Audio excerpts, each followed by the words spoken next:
Okay, thank you.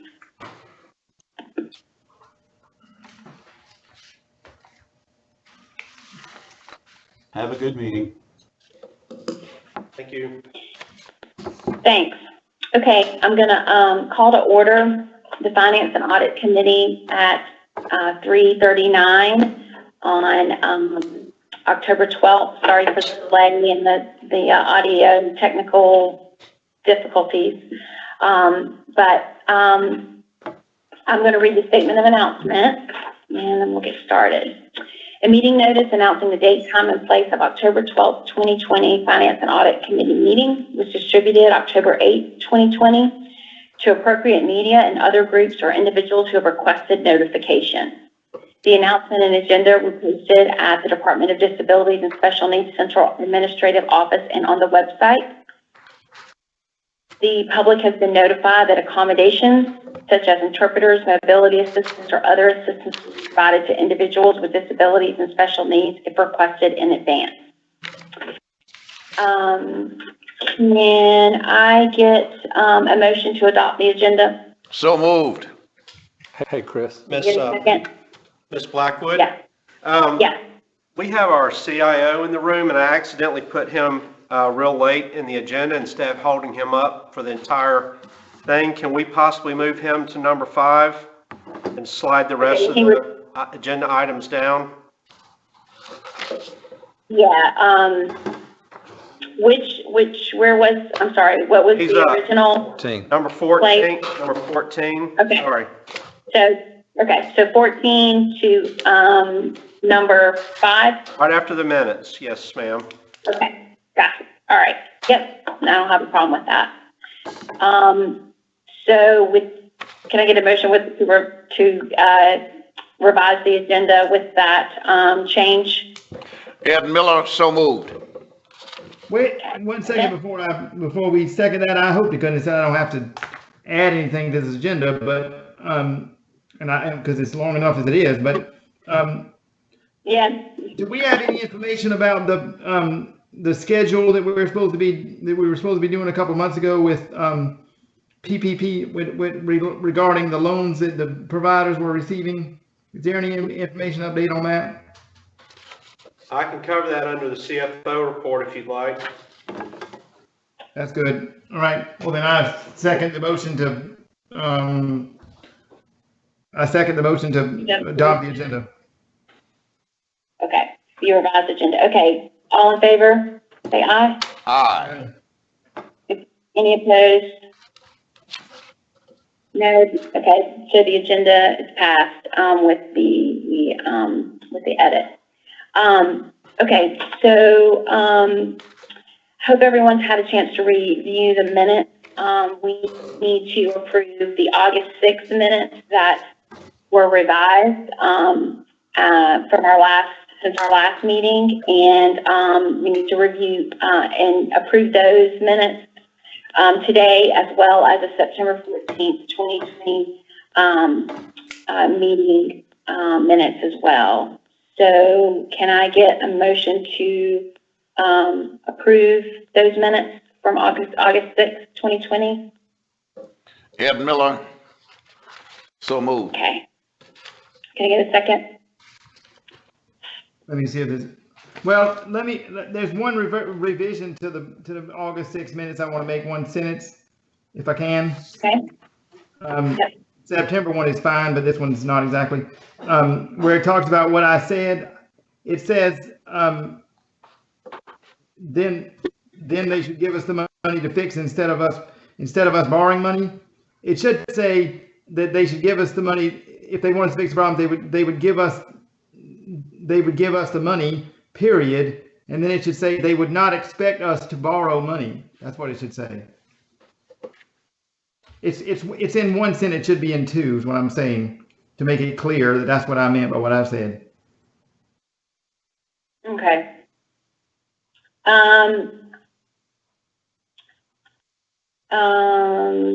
So I guess we'll make a motion to edit those minutes to read that. Yeah, before I second the agenda, I'm making a motion. I mean the minutes. I'm making a motion that we amend that to have two sentences there, and the second one would say the legislature, meaning they, and the legislature would be in parentheses, and it would say they would not want us to borrow money. That's what I would say.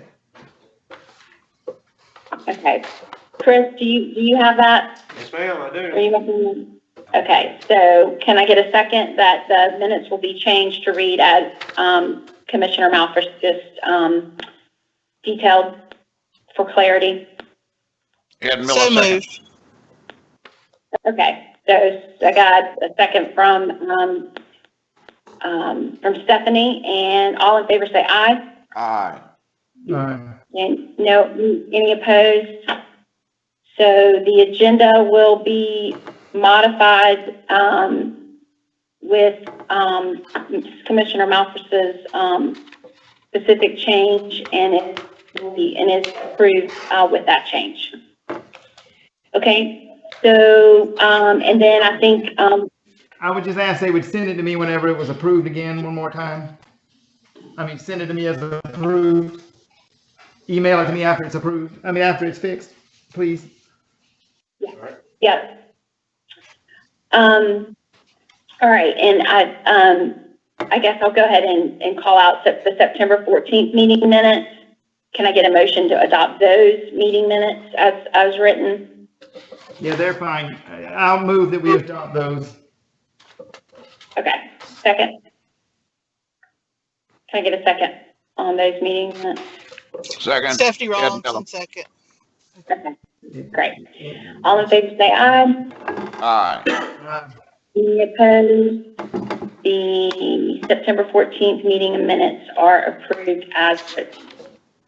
All right, so our next item is going to be the VDI computer project approval.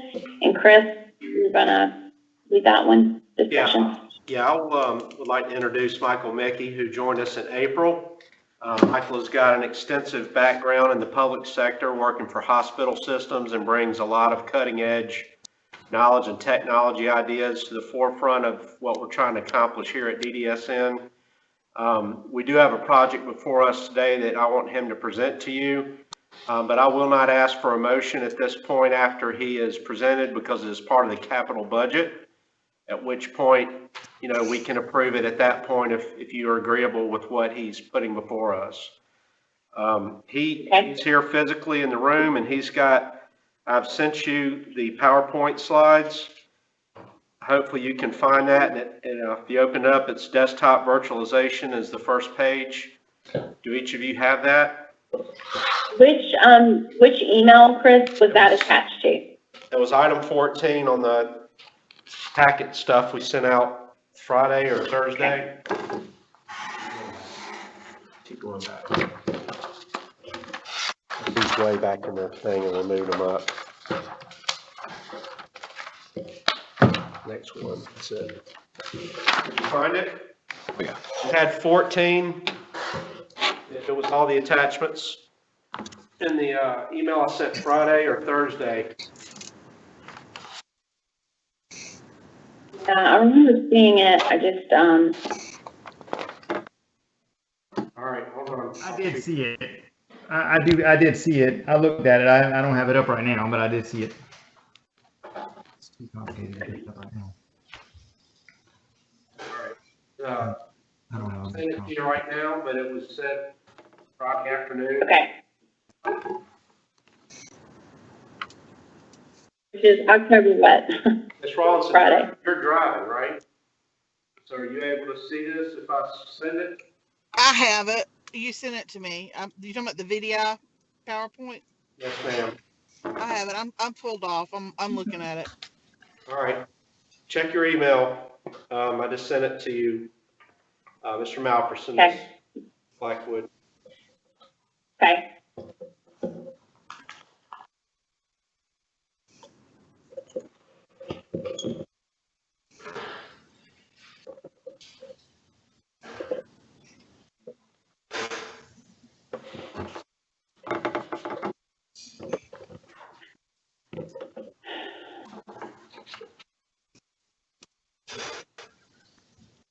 So I received it? No. what was the date? Let's see, October the 2nd is when you originally sent it, right? October 9th. Friday? October 9th Okay. at, well,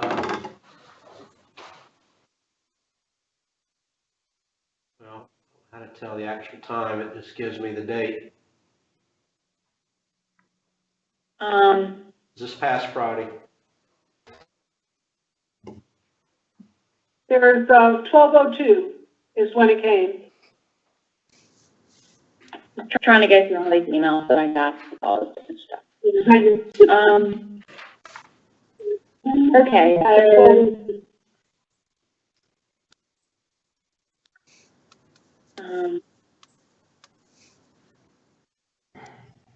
I have two emails for you, so maybe I'm using the wrong I one.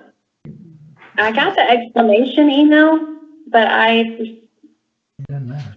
I don't, All right, I just sent it to your other email address. I've got two for you. okay.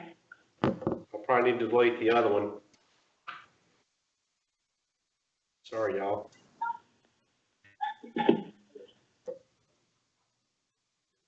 Barry, did you get it?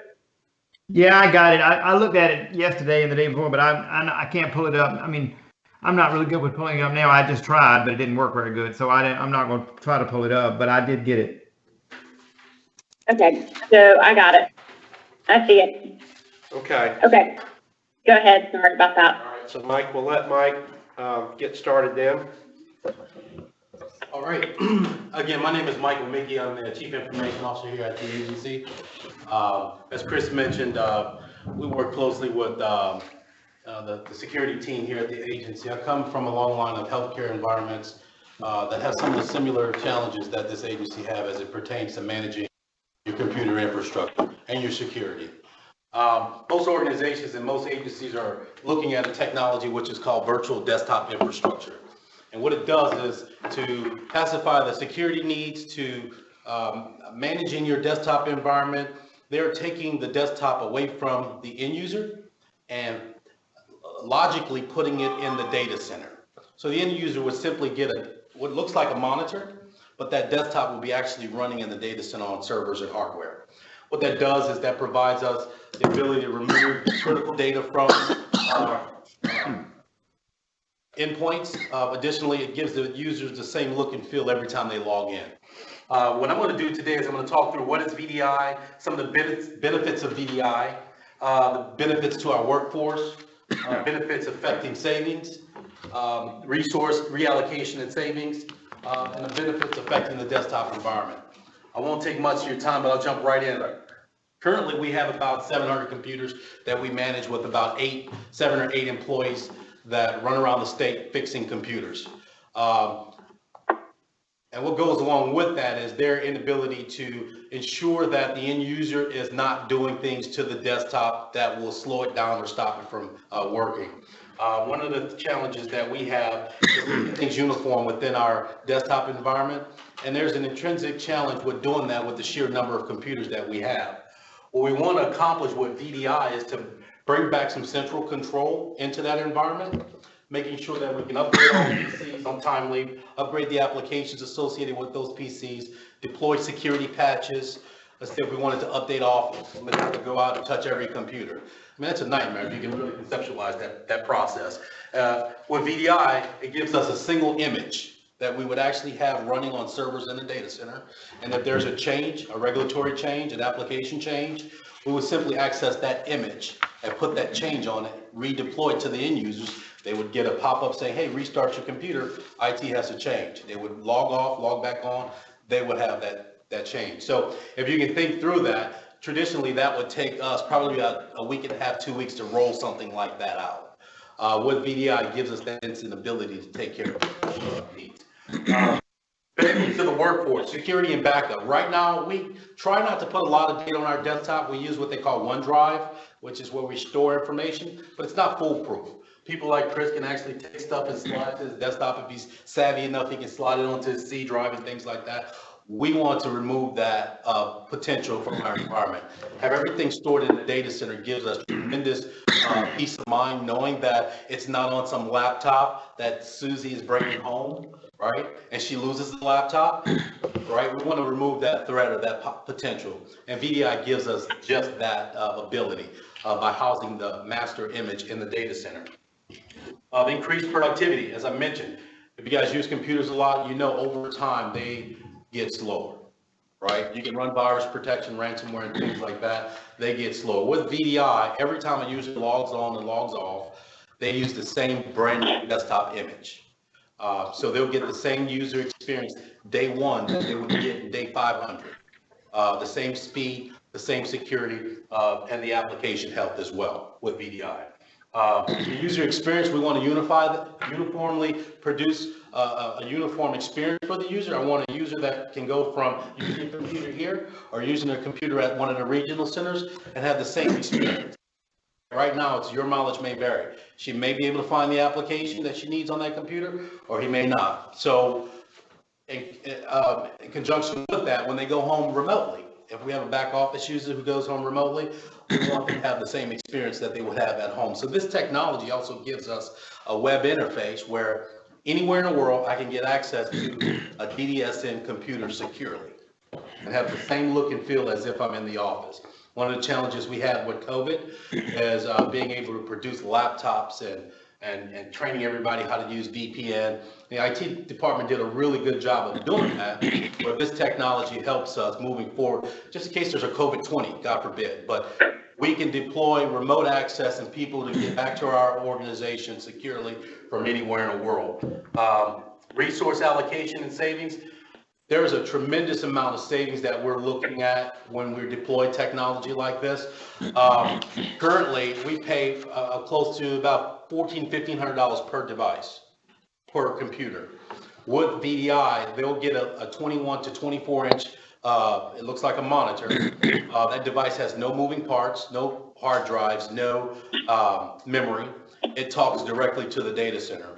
Once we make the initial capital investment, we're looking at $200 per device after we make the initial capital investment. So you're looking at roughly about a $1,300 delta between a computer and one of these endpoints.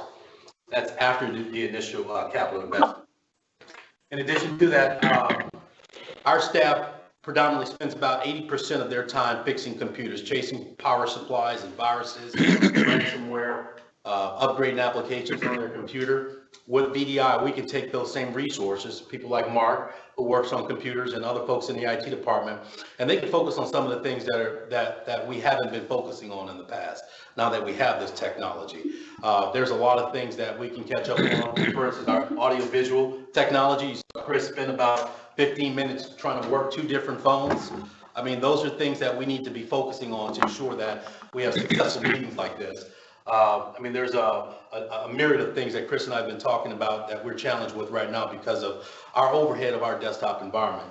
And once we roll VDI out, we can focus on those things and those challenges. There are some energy costs and savings that we don't really have any data on yet, but right now our PC takes about 5 amps to run. This thing takes probably 29% less to run. So throughout all our agencies, we could quantify some savings, but we just don't have the baseline to do so. We have a projected savings right now. One of the things that Chris and Mr. Mealy did is wanted me to do is we need to be able to realize these savings, and we put together a little cash flow analysis on Page 8. what it would take to run our environment the way we're running it now. And right now we spend about $200,000 per year for computers. And that's just replacing computers, failed computers, additional computers that we need in the environment. In addition to that, we have the manpower and the resources associated with managing those devices. We have an existing need for servers in our data center. Right now our servers are at the end of life, meaning that their hardware, time between failures approaching, that we need to replace them relatively quickly. So there's roughly about a $375,000 capital outlay that will be needed for the server infrastructure environment alone. With VDI, we think we know that we can reduce our costs with the capital investment of $487,000 into the VDI infrastructure, saving nearly $900,000 a year in computer costs. Right now, our IT technicians, we have about $1.6 million in technician salaries and fringe benefits. With VDI and repurposing those staff, we can bring that down to about $670,000. Our annual cost savings is projected to be at about $1.5 million over 5 years. We're looking at roughly about, in year one, an additional $86,000 spent to bring VDI into the agency. And after that, year 2, 3, 4, and 5, there's additional savings that are approximately about $375,000 per year. So it's a technology that solves challenges on many fronts. Working with our Chief Information Security Officer, he and I have continuous conversations about securing our desktop environment, reducing our administrative overhead, and managing our desktop environment is critical for us. And number 3 is the cost savings and purchasing PCs forever. Those are 3 benefits that we'll realize almost immediately with this type of investment. And we appreciate the support, and I'm available for any questions that you guys may have. One thing I want to clarify is that we need our technicians, our IT technicians. What Mike and I have been looking at since I've taken over IT is a huge void in where we need to be and where we are. We are spending an inordinate amount of time troubleshooting and addressing alligators and not being proactive, and really looking at data analytics and security and employee orientation. We don't offer any training to any employees on any office programs or anything. So we've got all these huge needs that we have, and we have new applications that we intend to deploy. Like we just implemented a policy software that you all are going to like, that's going to automate our policy process. It was not capital, so it didn't come before you all because it didn't cost that much. But what we want to do is take these 4 technicians that will no longer be needed to fix all these things and repurpose them. So if we value, if you take the employees out, there is no cost savings. It's about break even. But if you consider that if we don't do this, Mike's going to need me to hire 2 or 3 more employees, and we're going to throw them in our budget, and we're going to have to justify them and say why we need these new employees. But we're already he's already dealing with that right now, where he doesn't have the people to do what I need him to do. And so part of this, the main part of the savings, if you look at this, is staff reallocation. Right. And as Chris mentioned, there's a number of things that we're currently working on and things that are coming down the pike that we need to be ready for the agency to be able to enable the agency to take care of our consumers. So we'll take questions, and like I said, we're not asking for any approval at this point, but it is part of the capital budget that I'll be presenting later. Okay, I was going to ask a question or two. What other state agencies use VDI technology? Well, Any others? yeah, there's a number of them, but the Department of Admin uses it currently, but it's not fully rolled out. They use it for remote access, and they use it on small cases. But I can definitely get a clear number of agencies that are using it. Yeah, the Department of Admin that you referred to is the old, is that the old budget control? Yeah, it's a piece of budget and control. And then he has to have approval from the state office to deploy something like this. So we've been in contact with what's the name of those folks over there? DOA. DOT or DTO? DTO. Part of technology. And DOA, sorry. Yeah. Yeah, through our arm. So they have to approve all this technology before they'll let us deploy it. And we did in our data collection, it was noted in there as well. Right. Okay. Who is our cloud provider currently? Who do we use? Currently, we're not using, we use cloud providing for Microsoft, Office 365. We use a cloud provider for TheraP, for accessing the TheraP system. This is not a cloud solution. Right. Okay, so in the virtual on the slide number 2, it shows virtual desktop cloud. Yeah, so So word cloud is not the cloud. it's a cloud solution, but it's a private cloud. So you have a public cloud solution and a private cloud solution. An example of a public cloud solution would be Microsoft Office 365. A private cloud solution would be one that we would house in our data center for our customers or employees to use. So it's a private cloud solution. Right. So is it more cost efficient to do private versus public? Because don't we have to constantly keep up with the latest technology to protect our private cloud? So you know, it is more cost effective to have it on site. The trade-off is having people to manage it. And we are repurposing some of our technicians to manage that cloud solution. We have an IT manager that we are bringing in who has VMware experience. And he's going to manage it along with 2 technicians. The trade-off on the other side is putting it in the cloud. You pay a provider per user, per time it's accessed forever.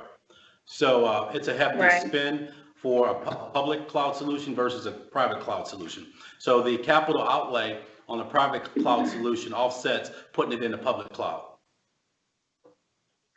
yeah. The other, one main thing too on this that really piqued my interest is we have a huge, massive exposure, in my opinion, right now with remote workforce. We have folks using their own computers, and we're having to, if they have Excel or Word on their computer, then they're good to go. But if they don't, they have no way to really work. And if they have to edit a document, they have to download it to their computer and remember to delete it, and then remember to empty their recycle bin.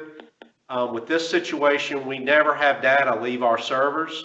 Mike can turn off file transfer capability and things of that nature, so that right now we have how many remote workers? Over 80, right? We have like 80 people working from home right now. Central office 80, but I mean, you count all the remote access from all of our provider network. And right now with the VPN technology, as Chris mentioned, it's a clumsy solution. It's been here for 30 years. We've always used it. We became accustomed to it, but it's clumsy and it does still produce risk.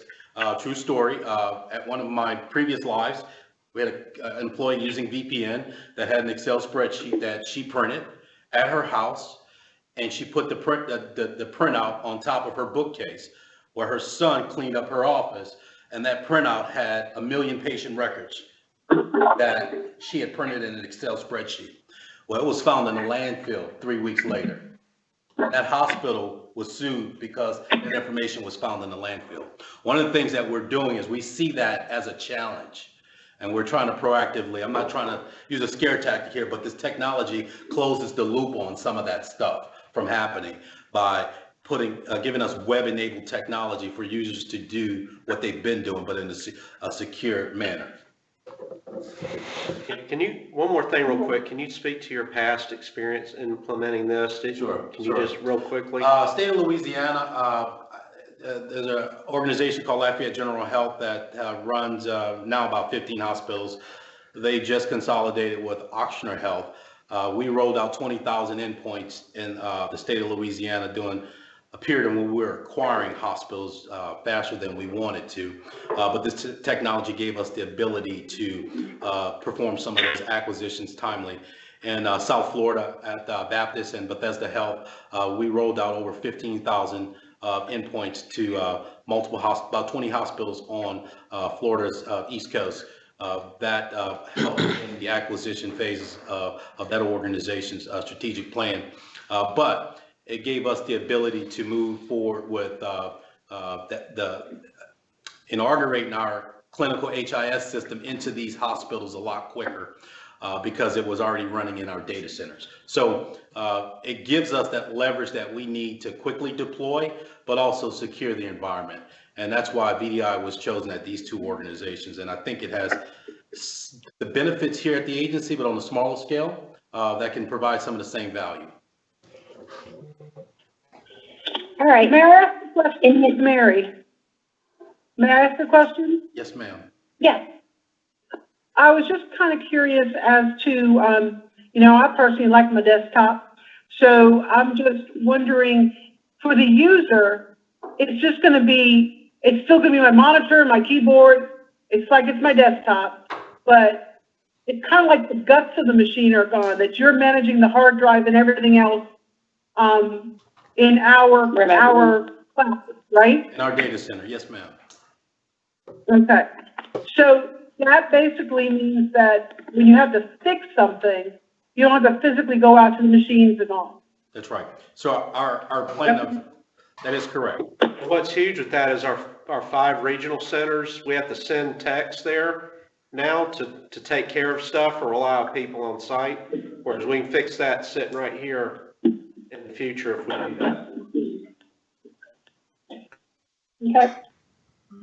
And there will be some desktops that, I'm sure there'll be 1 or 2 in the agency that will require to maintain a PC for whatever reason, whether it's running CAD or something that's just way too bulky to put in our cloud or our desire to put in the cloud that will exclude from that. So our goal is to pacify the needs of the regional centers, get them newer technology, and then reduce our administrative overhead for those sites quickly. I mean, we have a few positions that we'll need to replace if we don't move forward with this. I think there's 1, but we want to make sure that we touch those first. Does DDSN own this system whenever we buy it, or does the company we buy it from still own the server that has all the information on it? No, we own it. The recurring cost that you see is the licensing and support, the $65,000 a year. But the hardware cost, one point that he glossed over, I thought I'd like to point out is if you look at the current projection under IT infrastructure, like he said, we have $370,000 we're going to have to spend on new servers. If we don't do this, if we do this, the $487,000 outlay includes replacing those servers.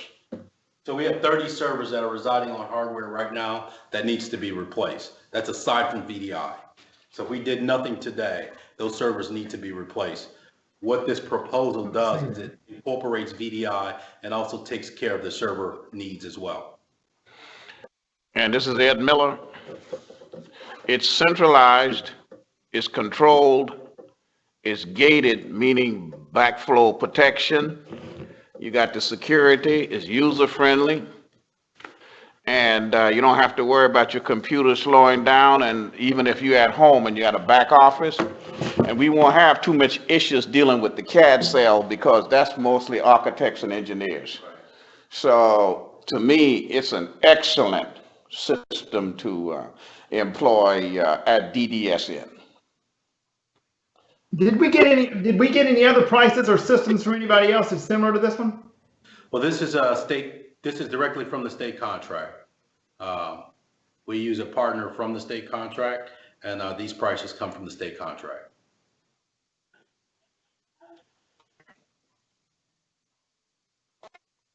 I'll say again, it's an excellent system to employ. I just think you need to figure out who all else uses it and how they like it. I would like to see who else uses it and how they like it before we decide it. But I mean, I'm only 1 member out of 3. Who would you like to do that? Because I have personal experience with it. I mean, we're just talking about other agencies and how and what the situation's been with them. Are we going to be the one that other agencies are calling to say, how do y'all like this whenever we implement it? Is that what we're planning on? Because we don't know who else is implementing it. This is actually old technology. Yeah, This has has been around. that most progressive organizations have adopted probably since the early 2000s. The military use it. This is not, we're not pioneering anything here. No. Yeah, and the other point I'd like to make is we're trying to bring business acumen and aggressive practices to a government agency, and I don't particularly want to model myself after any other state agency. I mean, I don't particularly see that as an avenue I want to go. I prefer to look at these big hospital systems and look at medical practices and look at people that are out there in for-profit mode and model after those folks more so than other state agencies. honestly. And not only that, right now, you got about 700 computers out there. Yes, sir. So that's 700 means of attacking our system That's right. versus one. That's right. It works. They use it in the military, they use it in the CIA, they use it in the Internal Revenue Service, they use it all over, everything. So when they try to attack that one system, we got many guards in there to alert us that, hey, somebody is trying to infiltrate the system. And that's the conversation, our size, both myself and Kareem, who's our Chief Information Security Officer, our focus now goes from the endpoint Right. to the data center. Yes. Right now, the mode of Everywhere. protection, our posture is putting in different layers on the desktop end. Virus protection, ransomware protection, malware protection, firewall protection at this age. If you have it in a data center, your focus is generalized and you can aggregate your security dollars to the data center now. Absolutely. If you need to print something, you print like you normally do? So all the functions, USB functionality, printing functionality, it acts identically to a You workstation. can't even tell you don't. You won't know the difference. If I walk up to a user and put one down, I mean, they're gonna get a Windows login and everything. Only thing they're gonna be missing is the towel, the box that they had previously. Okay, well, in the interest of time, we gotta move on. It's 4:15 and we got a long agenda. And I hate that because this is an expensive thing, but we could spend all day on this. It's not expensive now. Okay. It's not Thanks for expensive. the presentation, the information, and I think we'll move to the next item. Thank you. Thanks. Thank you. Stephanie? Thank you. Good afternoon, everybody. Audit, committee, Charter. Go ahead. Yes, ma'am. Thank you. Good afternoon. So I'm hoping everybody got a copy of these documents. We sent them out last week and sent them out again morning. As I mentioned when we presented these a couple months ago, really the only changes to any of these, either the two documents we're going to be talking about, are based on model changes from the Institute of Internal Auditors. We did, as a reference, also get model documents from both MUSC and Clemson University. So in talking about the charter, I'll be happy to go through again. It was just adding verbiage from the, mainly from the model audit charter with the Institute of Internal Auditors. I will be happy to step through this piece by piece and tell you what we added. But again, in the interest of time, you tell me, Robin, how you'd like to handle this.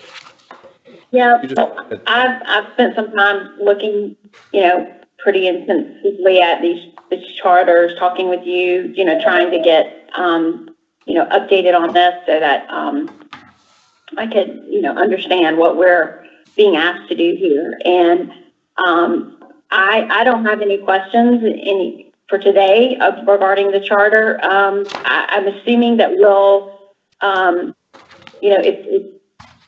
if we, no one else has any questions, or if we have questions and continue the discussion on the charter, are we needing to bring the charter to the commission to vote on it? Yes, ma'am. Is that the action item? Okay. Yes, ma'am. We'll need a recommendation from this committee. Yeah. I will say, when we did meet a couple months ago on it, we were tasked with getting with executive management. We met with Pat and Mary with regard to both of these documents. With this particular document, there were no edits. There were a couple of edits to the next document we're going to talk about. But with this, I have two proposed edits to, I think we're talking about the proposed, it says DDSN Audit Committee Charter. Yes. yes, And Yes. it says proposed changes July 2020 at the top. Is that right? yes, sir. Okay. I have two quick proposed changes to it. Number one is, it should say, number three, actually there's three if you want to be technical. The first one should be that it should say Finance and Audit Committee Charter, because we don't have an Audit Committee and a Finance Committee. We have Finance Committee only. And Finance and Audit are together. So anytime this thing says audit, it should say Finance and Audit. But more importantly, the last sentence under compensation, it says each committee member's background will be suited to the committee's responsibilities. Well, that may or may not be true, so I think that sentence should be deleted. I mean, that Okay, depends you're on what the on- commission wants to do and what they don't want to do, and that doesn't matter what anybody else thinks about who's on the commission and who's on the commission and who's not. That's the governor's responsibility to decide, and not anybody else's in this agency. So that sentence should be deleted from this charter, in my opinion. What page are you on? I think he's on the first It says- page, under composition, the last sentence. Position. It says each member background will be suited to the committee's responsibilities. That's fine if that's true, but if it's not true, they can still be on the committee if the chairman so decides. So it doesn't matter whether they're suited or not. That's for the committee to decide. That's for the commission to decide and for the chairman to decide. So that sentence should be deleted so there's no problem in the future.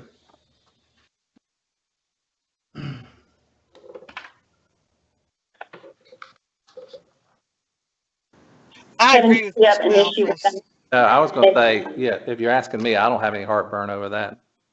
I agree with both of those sentences, Barry. I think Yeah. that's in key. And the other question I had was under other responsibilities. The last sentence, evaluate the committees and individual members' performance on a regular basis. Can y'all explain that a little bit? Well, I was fixing to get to that as a committee member, but that was the other thing I wanted to bring up. So go ahead. Right. And that simply means making sure that as committee members on this committee, y'all are doing what is laid out in this charter, because this is the Internal Audit Committee charter. So this is y'all's charter. So if, for example, it says you're to review the charter annually, is the committee reviewing the charter annually? Okay. Well, I mean, who evaluates the committee individual members? That would be the chairman of the board, I'm assuming. Who you saying would do that? I think that's more like a self-assessment. That No, y'all I- agree that y'all are meeting the charter, the terms of the charter, that you're carrying out your duties. Yeah, I'm not, I mean, I don't personally see that's necessary to leave in there, but if y'all want to leave it in there, we can. But I wanted to make one other thing needs to be in that compensation part, because I hadn't gotten there. I hadn't finished with that yet. It should say that the chairman of the board is an ex officio member of this committee. Because it is. Where are you, Barry? Where are you, Barry? What page? I don't see compensation as a Composition. Composition. I'm sorry, on the it's front composition. page. It's not page 1. Okay, so what's your point again? My first point is that I'm making a motion that we delete the sentence that says each committee member's background will be suited to the committee's responsibilities. I'm sure it will be, but that is not for anybody to decide except the chairman, except the committee except for our commission. So it doesn't matter how much responsibility that person's suited for or not suited for. They can be on a committee if that's what the commission decides. Okay, what was your other point? One, and the other one is that sentence should be replaced with the chairman of the board will be an ex officio member of this committee. This is scary. I don't know that's necessary because in our general charter it says that. I mean, Well, I don't know if it's necessary or not, but it would be nice to have it. I mean, I think it'd be better to have it, but I'm not going to, as long as that sentence is deleted, I'm not going to push any harder. But I mean, I just think it should be added. But if y'all don't want to add it, that's fine. But I do think that last sentence, that second sentence should be deleted. Absolutely 100%. That is, I don't know. Anyway, The third sentence, Barry, third right? sentence of that paragraph. That's right. That is imperative that that's deleted. Because then you could get into an argument about, somebody could get into an argument in this agency, which I hope they wouldn't, about what somebody's background is and what it's not, and this person's suited and this person's not suited. That is not for anybody in this agency to decide. Yeah. That is bananas, if you ask me. But anyway, I won't go any further. And that's a motion I would have that sentence was deleted. It's all right with me if you don't want to put the ex officio member in. That actually is the case, so it's fine as long as it stays in the other one. But I just like to have things in both places, but it's okay. Anybody have anything else? Any other questions regarding charter comments?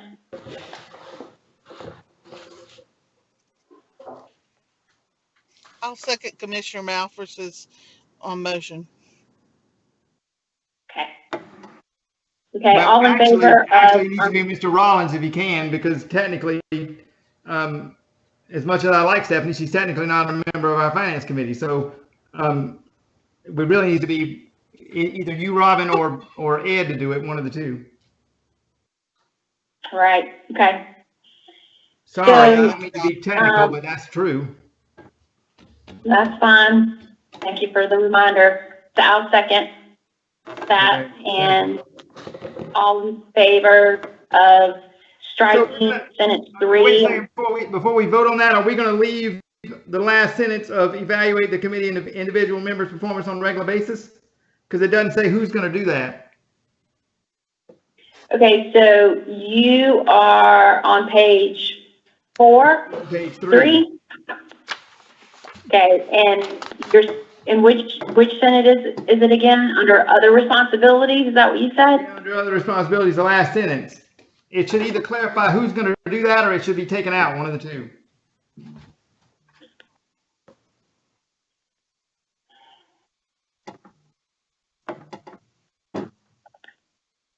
Again, if you're looking to staff, I don't have any heartburn removing it. I don't have any heartburn if you want to put something in there, more of a self-assessment verbiage, whatever is the will of this committee.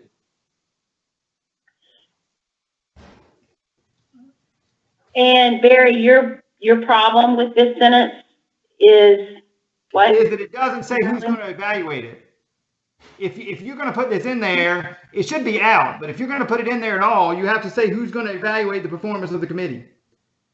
I assume it would be the chairman of the board. But the other thing you could say is it would be the chairman of the committee, I guess. But one of those two has to evaluate the committee's and individual members' performance on a regular basis. I guess I like the language. This is Gary. Sorry. I guess, from my perspective, I think it empowers the members of the committee to do that, and so maybe to self-evaluate or self-assess. Because one of the things I'd want to know if I was the chair, in case I missed the meetings and somebody wasn't showing up or doing what they were supposed to be doing, that somebody else would come to the chair and say this person's not doing their job.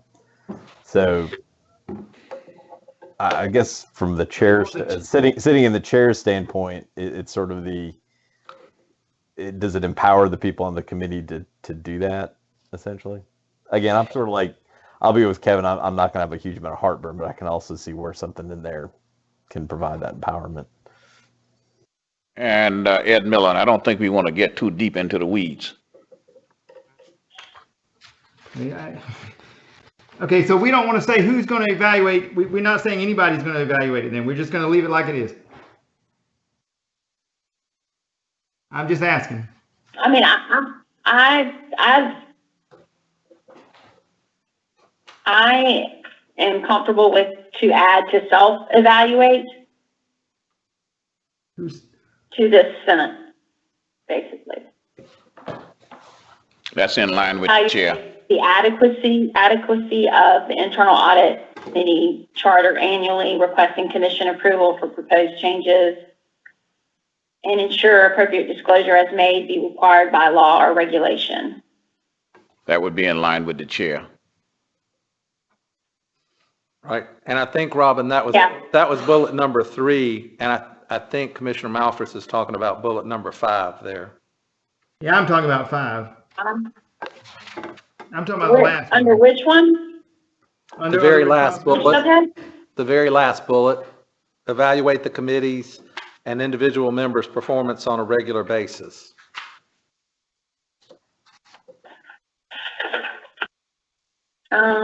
For some reason, I don't see that. Let me see.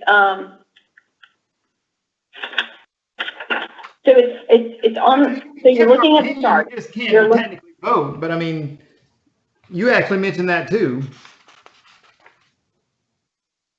Right. Bullet number 3 is specifically dealing with the charter. Okay, and so we're talking about a different one then? We're talking about, at least on, and I printed off exactly what I sent y'all. I don't have my laptop with me, but there's a bullet number 5 under other responsibilities. It says evaluate the committees and individual members' performance on a regular basis. Yeah, that's what it says. That's what mine says. I printed it off. We, if you wanted to keep it. Copy that I have, that's this one, so, hold on, let me just pull it up, just to make sure I'm on the right. It should be the one on the 7th. I think I sent it out, and again this morning. Yeah. Yeah, I got it both times, by the way, Kevin. I see it on this version, I didn't see it on my printed version. Okay, so you're not talking about bullet point 3, you're talking about bullet point 5, right, Barry? Right. Or both? Okay. Well, I'm really talking about 5. But I just want to know who's going to review and evaluate. That's all I'm asking. If you're going to say that the committee has to be evaluated, it needs to be by the chairman of the committee or it needs to be by somebody, is all I'm saying. If you want, I just don't know how everybody self-evaluates. But I mean, if y'all want to put that in there, if that sounds good to you, that's, I mean, I'm not going to push it any further. I pushed the other one hard enough to get that out, so I'm fine with, it's okay with, the rest of it's okay with me if that's in, but if that's out, but, I don't see I just anything, think it needs to be looked at carefully, is all I'm saying, I guess. I don't see anything wrong with self-evaluation. But, okay. Okay, so I would ask someone to make a motion to add self-evaluate the committees and individual members' performance on a regular basis to page 3 of the charter. If that's how I think it seems to me that people are in agreement with that. Yeah, that's fine. So moved. Okay. Second is fine. All right, all in favor say aye. Aye. Okay, any opposed?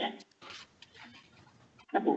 So the motion passes. That will add on page 3, other responsibilities, bullet point 5, it will be changed to read self-evaluate the committees and individual members' performance on a regular basis.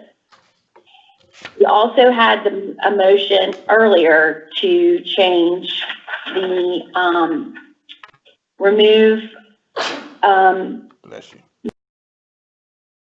sentence number 3 under composition on page 1.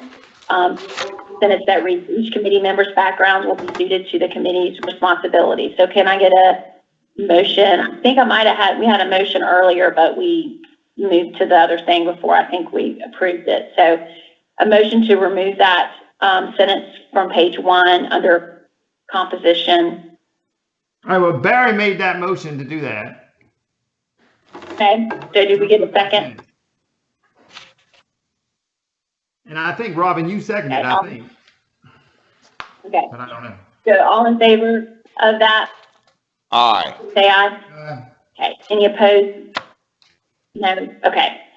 So the motion passes where we'll remove that sentence on page 1 under composition. Got it. All right, so there's no other further discussion on the charter. We'll move on to the next item that Kevin has, which is the internal audit. No, it's the 275-05-DD. Correct. Right. Okay, the general. All right. So again, this was sent out to y'all a couple months ago. What was sent out to you last week and this week, again, Pat, Mary, and I, on y'all's direction, we did get together and meet about this directive. There were a couple of recommended edits Those have been made.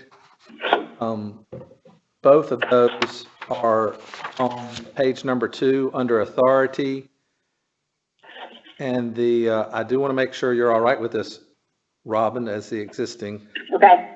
chair. So that fourth paragraph down, Director of Internal Audit reports administratively to the state director and functionally to the Finance Audit Committee Yes. chair. Well, it's going to, the audit director, whoever is sitting in that seat, will report functionally to the Finance and Audit Committee chair. Okay. And that's number 4, right? That's the fourth paragraph under authority, correct? Okay. The other recommend, You're taking out, state director? no, really all we're adding, that that did not change. Administratively, the audit director reports to the state director.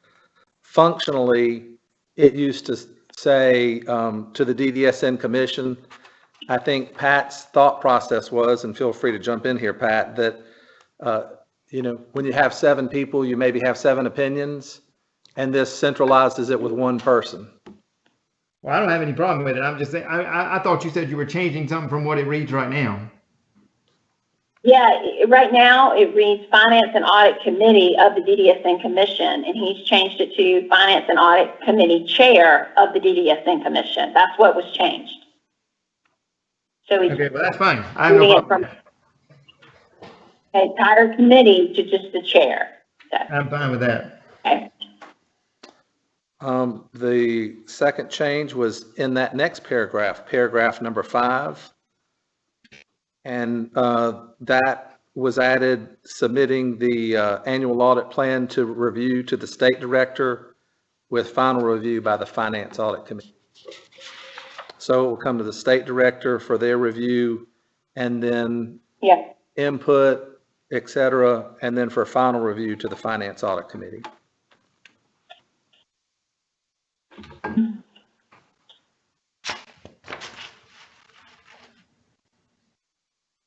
So, Kevin, remind me again about an actual audit plan. So the audit plan is developed when? Right. So the No. audit plan is really looking at what are your resources in the audit division, like how many staff, how many hours, you remove hours for administrative purposes, how many audit hours do you have left over, and then how are you going to expend those remaining audit hours? In the past, we have spread it out, and it'll show and again, it's a plan, it's a budget.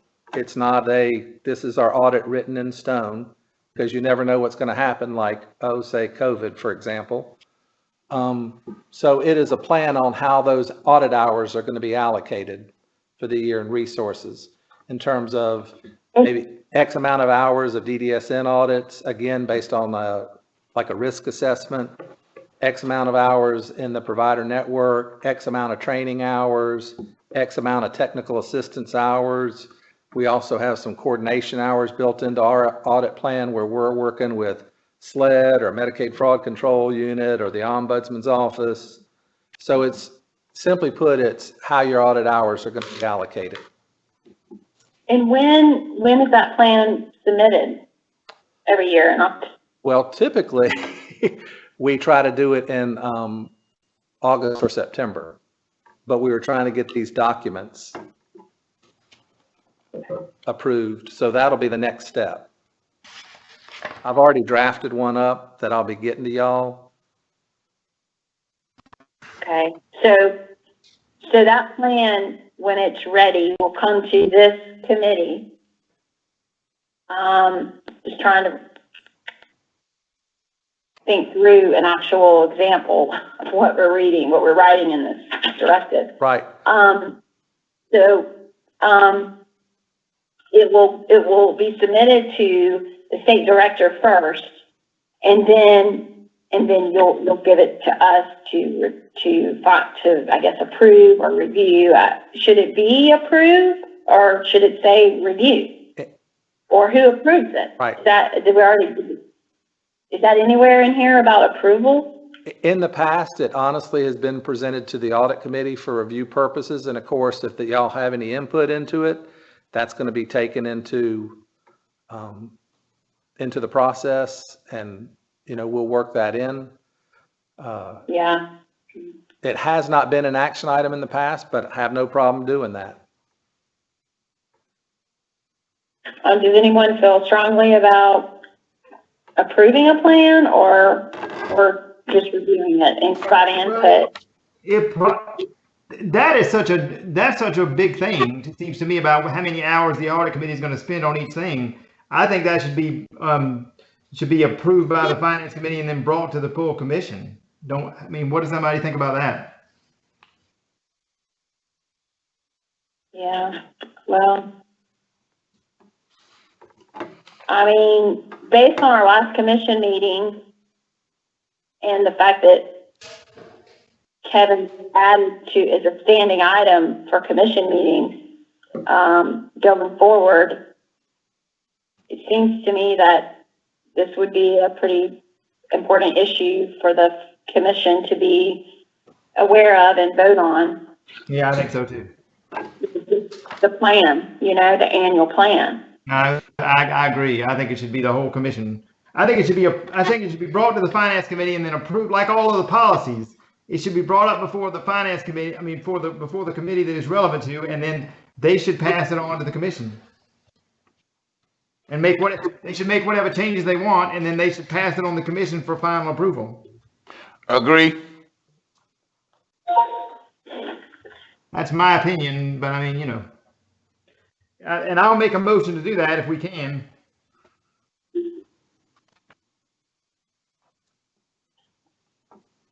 Yeah, I second it. I don't think, all in favor of that change? Aye. Aye. I got one other thing to ask about this document, though. Actually, I have two things, but in the interest of time, I think I'm gonna make it one. Let's wait for Barry. Let's wait for a minute, because Kevin was going through certain items and I want to make sure he's done with his explanation on some changes before we start wading into the document as a whole. So, Kevin, did you have anything else you wanted to bring your attention to regarding changes? Thank you, Madam Chairman. I think that addresses the two items from the meeting with executive management. Okay. Sorry. All right. Yeah. Go ahead, Barry. What other questions do you have? I just think that under independence and objectivity, that it probably should use the word finance committee, and that it would, if the director of internal audit determines that an independence or an objectivity may be impaired in its appearance or whatever, that should come, that instead of saying the appropriate parties, it should say that it should come before the finance committee in an executive session, and then they should decide whether it should go to the rest of the commission. Because that's kind of a serious matter right now. What page are you on, Barry? Appropriate parties, and it should say what that party is. Here again, it should say finance committee. Page 3.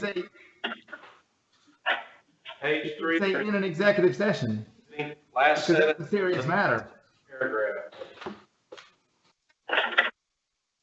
Under independence and objectivity, in the second paragraph. Got it, page 3. Okay. So, Yeah, page 3. say it again. What you want to, What it says right now is, the last sentence says that the details of this impairment will be disclosed to the appropriate parties. All I'm trying to do is define who the appropriate parties are, which is the finance committee, and it should be in an executive session, because if this is found out, it should not be in a public forum like we are right now. it should be in an executive session by the finance committee. And then they should decide whether this has been a breach and all that. Because we're talking about, their independence and objectivity, which is key to the whole, to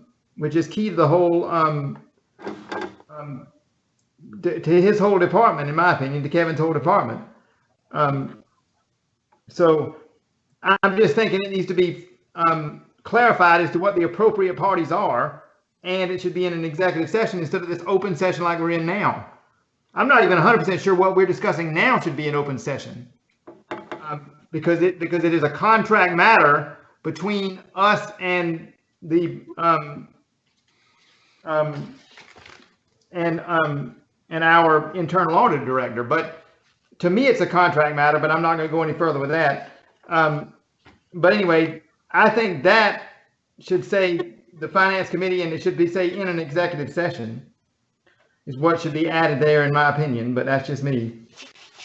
And the only other thing on the same thing was that if there is right before statement on fraud, it says in those last two paragraphs on page, I guess it's the next to the last page. Barry, if you don't mind, why don't we cover what you just referenced, which I agree with. Okay, go ahead, sorry. Right. So to address that particular instance, what we're talking about there is internal auditors conflict. So in other words, and I've not had this happen before, but if an internal auditor was hired here, and let's just say they worked for one of our providers, and that was not disclosed on their application or on their resume, and then we send them out to do an audit and we find out that they had a relationship, or that an auditor is dating the finance director at one of our providers. So specifically in that context, we're talking about the independence of the audit staff. Okay, I thought you were talking about the independence of the agency. No, sir. That's why I was based on your comment. Then where does it say what I'm talking about then? Where does it say that if we have a problem with that, it'll come before the finance committee? Where does it say that? Because I don't think it does. Right. So in terms of if there was some type of independence issue. Yeah, if we thought if y'all thought there was some independence problem, where does it say that would come before the finance committee for evaluation or whatever? Because there could be an independence problem and we don't know who to bring, and it needs to say who to bring it to. Right. I don't think that is specifically addressed from an agency-wide perspective. But what we're talking about there is specifically in regard to the internal audit function and their staff members.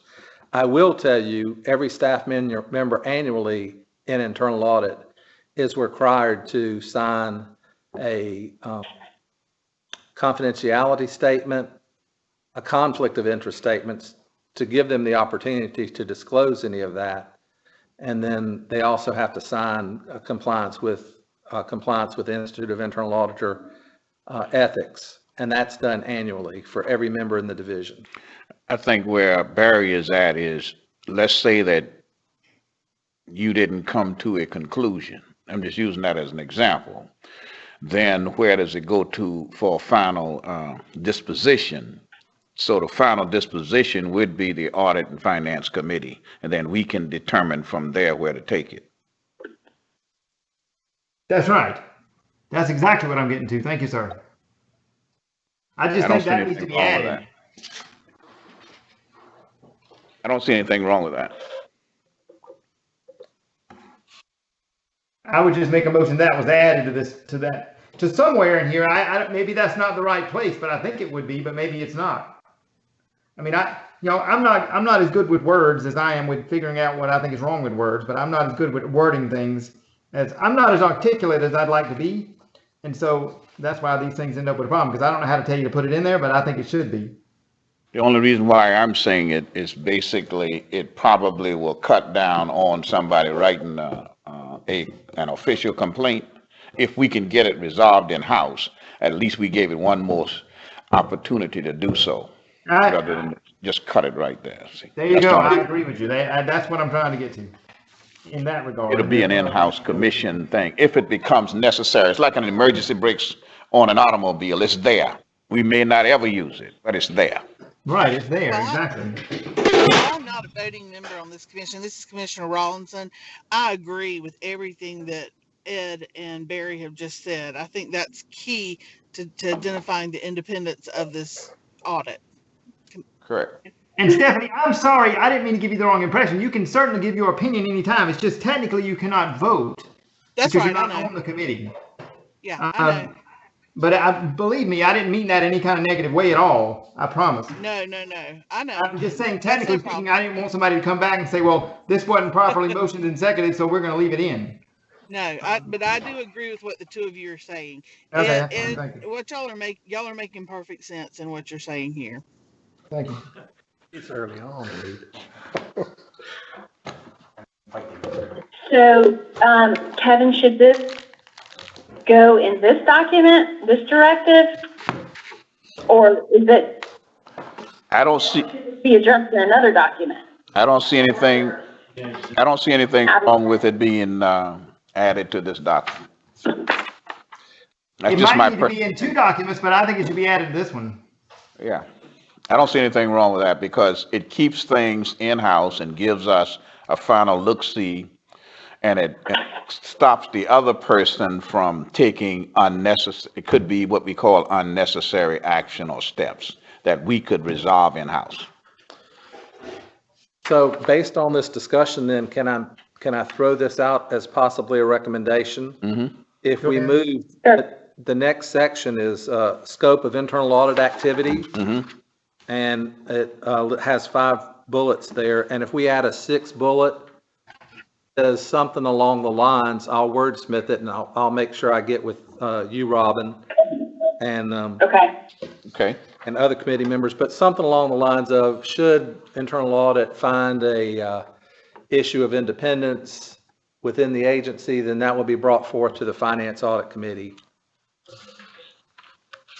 Right. Who can then dispose of it because they could take it to the final commission if necessary. That would be their option. Right. Yeah. Does that And I would address? think it should say recommended in an executive session, Okay. because that's very important to me. This stuff should be in an executive session if you have a problem, man. I mean, with y'all's objectivity, that's very, very important. I think that that's a given, but if you want to put it there, but I think that that's a Yeah. given. I agree. I think it's a given in terms of it would come as a personnel action. Yes. As we're talking, but Absolutely. if it makes everybody feel better to specifically have that in there, I have no problem putting. I think it's just a given. It's automatic because the audit committee and the commission, they would. That's a I would given. just It's feel better if it was personnel. there, because some things you say are automatic around here that I think would be very automatic, they're not automatic. Okay, So, yeah, I mean- Barry, I'm with you. You see what I'm saying? I'm with you. So I just would think it'd be better to Right. have it in there.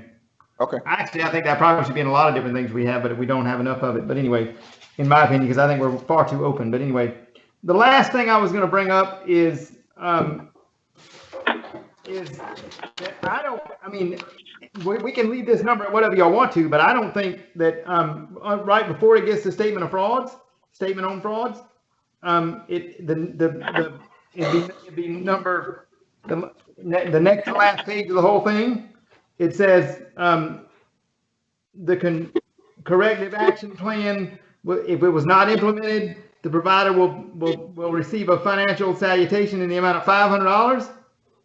I think it should be a lot higher than that. Where's he? Page is he on? We're on page 6 under financial sanctions. Thank you. Right. Okay. It should be at least, Interesting. that should be the minimum number. That should be $1,000. It probably should be 5,000. Because if they're not making a corrective action, they need to be punished severely, much more severely than $500. When you're talking about an agency a provider that has $1 million in reserve or $500,000 or $100,000 in reserve, $500 is nothing to them. Or So very little. It's not enough, is what I'm saying. I understand. And again, with this one, I'm at the will of the commission. I think Gary can give you a synopsis on the trials and tribulations we went through with this, Gary, and the commission at that time, that sitting commission, decided on this number. Again, I'm at the will of the commission, and that number will be whatever this collective body deems that it needs to be. I think the word that Barry used, severity, that's a good word. Yes. Personally, I think it should be $5,000. That's my I wouldn't personal put no opinion. number to it. I wouldn't put a number. I would use the terminology that you just used. Well, we have to put a number. We have to put a number. We can't just say based on severity, because that would vary from $100 to 100,000. I think you should say at least, if you don't want to put a maximum number, you should at least put based on severity up to or say a minimum of of whatever amount. We got to put a minimum down there at least. But if you put a minimum and you don't, I think if you put a minimum, you're going to have to stick with the minimum, because they're going to start arguing about what the word severity means.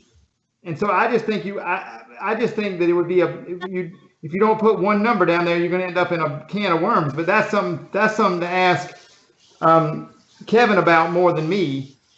But I just think it should be a lot higher than 5. I just think that number should be changed to a lot higher than 500. It should be 5,000. Commissioner, could it be worded at a minimum of $1,000, but can be increased at the will of the commission? Yeah, sure. It could say up to 10,000 at the will of the commission, if you want to say that. That works. All right, I will say, So a minimum of $1,000 fine, Right. up to a maximum of 5,000? A maximum of 10,000 or whatever. Well, you could say 5, 10, whatever you want to do, but I think it should be at least 1,000 under a minimum of $1,000. That's low, but anyway, a minimum of 1,000 and up to, I would say 10,000. If you're going to do that, I'd say up to 10,000, depending on what the commission decides. Well, is there a statute? Is there a statute any place? Go ahead, sorry. Is there a statute any place? Because you don't want to go against the statute now. If there's not a statute. This was a few years ago was brought up, and there was some back and forth with the providers. I do think that while I don't have a problem with the range, I do think we need some dollar figure so the provider network knows the expectation and knows their risk for failing to correct then issues. if you did put those two numbers, then I would go back to what Stephanie and even Barry had said. You still would leave the option to the To the finance committee or the commission? yeah, in other words, even if we had 1,000 up to 5,000, I still think that the commission or the finance audit committee should have a say so. In other words, they could change that, is what I'm basically saying, if they wanted to. If it was necessary, we needed to put more pressure. In other words, I was just thinking about if you wanted to, if we all agreed we want to add a little more pressure. If the number is fixed between 1,000 and 5,000, then it would be very difficult to add any more pressure if you wanted to add pressure. So if we wanted to add pressure, we need to add something to that. That gives the Finance and Audit Commission the authority to throw that. In other words, I think of it like the House versus the Senate. We don't like the floor plan. So we throw it out, and then we come up with a floor plan we like. It's in the hands of the Finance and Audit Committee. Because in some instances, it may be rare that you may have to have a little more power than what you have on the table. Right. I mean, but you can make that maximum number whatever you want to make it. Absolutely. 1,000 up to whatever you want to say. Well, it helps out the audit the folks that's trying to get something accomplished. Because some people, to them, they say, man, pay the $5,000. Let's go ahead and do what we were doing before. Oh, I agree with you. That's why, I mean, I wouldn't be a problem with 10,000 up there in there. Yeah, man. We say, hold the horse a second. Right, I mean, it's fine with us. I mean, I think what Kevin was just saying is exactly right. You got to put numbers in here so they'll know what their liability is. And because this is basically saying, y'all, I mean, I don't know if y'all realize what this is saying. This is saying that if they refuse to do what we ask them to do, then this is what we're going to fine them for doing that. I mean, that needs to be extremely high. Well, you can, in my opinion, you can go with the 1,000 up to the 500, but you give the finance and the audit committee to make final approval because they could do something else different with it. We just want that option to remain there because you may come to us as the auditor and says, I don't think that's going to work in this case. Well, No, if we locked in between those two numbers, that's where we stuck. Okay, well, let's say 1,000 to 10,000 then.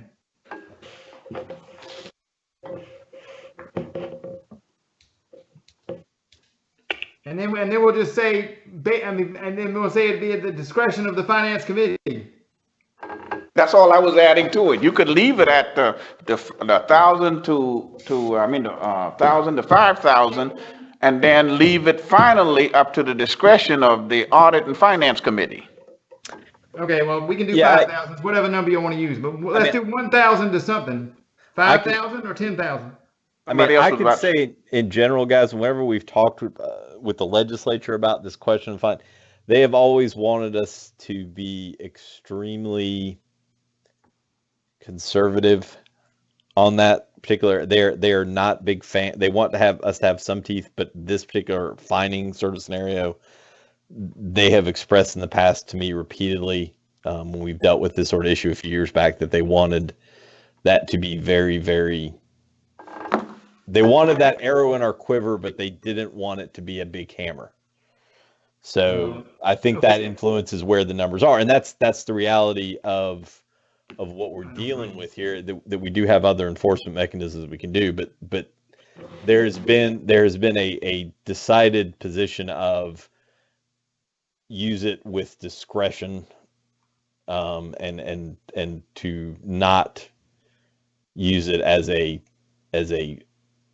hard force kind of thing. Just use it gingerly, I guess. With the amount of money that providers have in reserve now, anything under $5,000 for a lot of them would be they'd be willing to do it anyway. So I would say at least say 1,000 to 5,000. Yeah. I mean, I hate to disagree with you there, Barry. I don't think that even those with a significant amount of that would view this as, oh, we just pay the fine and go on. I don't think that's sort of the nature of our industry. The purpose of these fines, again, sort of dealing with this in the past, has always been it's an attention grabber. It's something that they have to report to their board, which is the other element that always brings that attention, is they have to then report to their board why they're having to pay that sort of assessment, fine, penalty, whatever you want to talk about. That's the real purpose of it, as opposed to looking at it from the standpoint of a pure financial impact on them. Okay, so rather than to raise any gray hairs, then you leave it at $500 or at the discretion of the finance and audit committee. Is anything wrong with that? I think that would be much more in line with what we've done in the past and what sort of. Keep it there, and then we still have, as long as you have in there that we have another option, then we're not pushing against anyone, because that could go either way. We can either lessen it, or if it's necessary, we can strengthen it a little bit. But let's leave it at the 500 then, and then or at the discretion of the finance and audit finance committee. Yeah, but then what's the maximum for the finance and audit committee can assess? Well, you got to listen to what the chairman just said and what the legislators' intents are, and then not go overboard either way, but give them something that they can live with. I think that they can live with that because we did say or at the discretion. Well, could we at least raise it from 500? For heaven's sakes, that's a low amount of money for this situation. I think the 500, Barry, in this case will be fine, or at the discretion. I think that'll work. I heard what the chairman said. I think that'll work. No, I heard what he said too, but I don't agree with him, but that's okay. I think we'll be fine there. I think we'll be fine. Okay, all right. Robin, what do you think? Because I haven't heard anything from you. I'm curious why the legislators would want us to be cautious or whatever. I have no idea, dear. That's a good question. Gary, could I have no idea. Unless it's just because of some public outcry of some kind or another, because it would make us look bad in the paper. That's the only thing else I can think of. The public relations aspect of it was significant. The input from the providers that was given to the legislatures the last time we were discussing fines, which was several years back, and how we would assess those. And it ultimately came down to the discussion of what was the purpose of those. Was it truly punitive in nature, or was it to be more of a eye-opener alert that you know, sort of to put it that it's not just a paper concept. Yeah. So I mean, there were a number of reasons behind it, all of which resided in the area of political. Would be my quick summary. I figured that. So they were worried about the public view of it, but we need to worry about what it means to the rest of the agency and whether they leave their eye. Because I don't see personally how, I'm not going to keep on with this, but I don't see how personally $500 would make anybody open their eyes in any way. That's just my opinion. Or at the discretion of the Finance and Audit Committee. And So, Rob, the question, have we fined thank you. provider for this? Thank you, Robin. That's what I was trying to get around to. To put this sort of in perspective, if you will, this was implemented, as Gary was saying, you know, time flies when you're having fun. But I would say, what, Gary, maybe 3 years ago? 3 to 4 sounds about right. I would think, Kevin. Right. There was a lot of legislation. There was a lot of public relation. There was a lot of provider input. So we put this in there and to meet all of those. But Robin, the short answer to your question is we have never had to find any provider with this. They did want financial sanctions, so we did put it in the policy. When you read that completely, what it says is, and it's really in a health and safety, only in findings of health and safety. And if we come back and you haven't done what you said, as this policy says, you'll be allowed 90 days to implement it. And then we come back a third time. So the third time is when that assessment would come into play, and we have never gotten to the third time where it wasn't corrected. And to be quite honest, we've really never, because again, we're talking about issues of health and safety, we've never gone back to when they didn't correct it from their original corrective action plan. And a lot of this, quite frankly, relates to one incident, the mentor situation. When mentor was essentially first breaking, and the question was raised, why are there no financial sanctions on them, direct financial sanctions? And that's, again, where in a lot of consultation with folks in the legislature, it was, you guys need to put this in place, that you have some financial sanction that can be imposed, but understand the purpose for it is not intended to be punitive. It is intended to be an arrow in the quiver, not a hammer, I think was the line that somebody said, to alert them that they have gone to a place that's unacceptable. Oh, geez. So it had been in place when Mentor was suspended. So before they were suspended, is that when they would have? Well, it was when Mentor's whole status was in a very gray area. Let's just put it that way. Right. I think Gary defined it, and that was the verbiage we were using at the time this was developed, was sort of another arrow in the quiver, so that you didn't go full scale to you're frozen, or we're kicking you off, you didn't meet the terms of the contract and we're kicking you out. So it was to be a smaller step before you got to the Chernobyl type options. Correct. So if we had a bigger penalty number there when Mentor started, all the issues started with Mentor, would that have helped eliminate the problem with Mentor at all? Any phase of the whole thing?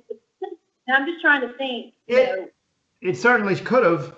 We don't know. It certainly could have. It wasn't. It was put in place as in response to the mentor issue because all we had was send them a letter or freeze them. We didn't have anything in between. I don't know the answer to that, Robin, but I will tell you this. I think systemically, at that point in time, there were so many problems that were present, but also the problem that we had was that we did not provide any clear definition of what was the acceptable standards that we were expecting them to meet. Everything was sort of very vague and generalized. That we did not give them anything that they really had to do to correct the problem. So the entire mentor thing is was an exercise in figuring out how we were going to deal with the problem.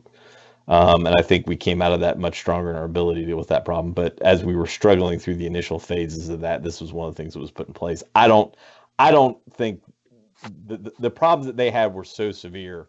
I don't think that this would have been the number one option. I think that was a situation where we were going to have to go the nuclear option as we have had to do other times. Right. Because the problems we've had another problem since Mentor with another one that we talked about in executive session recently. So I mean, right. It's not to say the only Mentor will be the only problem. It's the point of this, I think, is to make it punitive. But he's saying particularly it's not. But I mean, whatever. I mean, we've talked about it way too long. I don't think it's as complicated as we're making it. But I just think, Robin, if you believe it should be higher than 500, we should put it 500 and higher. And we should, and if somebody in the commission wants to vote, we'll vote when the commission comes around. This is going to have to be voted on by the commission anyway, right? The directive needs to be voted on by the commission, correct? Right. I mean, if you think it needs to be higher, Robin, there's 3 members of this committee, and if 3 members of the committee think it needs to be higher, it needs to be higher. Or if 2 members of the 3 do think so.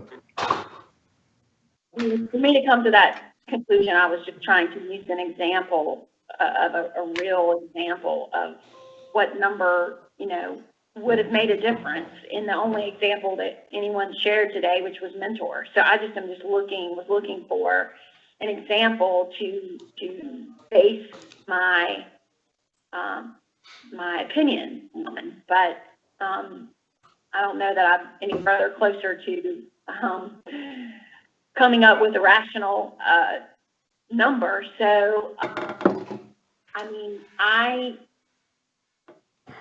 think it should be a minimum of and at the discretion of the finance committee. That's what I didn't hear the first part. A minimum of $1,000 fine or at the discretion of the finance committee. Okay, that's wonderful. I make a motion that it's a minimum of $1,000 and that at the discretion and it could be higher or lower based on the finance committee's. Oh no, that it could be higher based on the finance committee's recommendation. Could be higher or lower based on the. Well, no, it could be higher because it's a minimum of 500, 1,000. It says so. It could be higher based on the committee's recommendation. So it'd be $1,000 minimum, like she just said, it could be higher based on the discretion of the finance committee. I think the way that the chair stated it, if you say 1,000 or at the discretion of the finance and audit committee. Well, okay, because it says minimum, so that's fine. Okay. All right, we'll leave that alone. That's my motion that it says $1,000 or at the discretion Finance. of the Finance and Audit Committee. Second. Second. Anybody second? Second. Okay, great. Thank you, Commissioner Miller. All in favor, say aye. Aye. Any opposed? Okay. Motion to change financial sanction on page 6. This second paragraph, last sentence, will read as In a meeting still. stated. All right. So any other items on the chart that need discussion?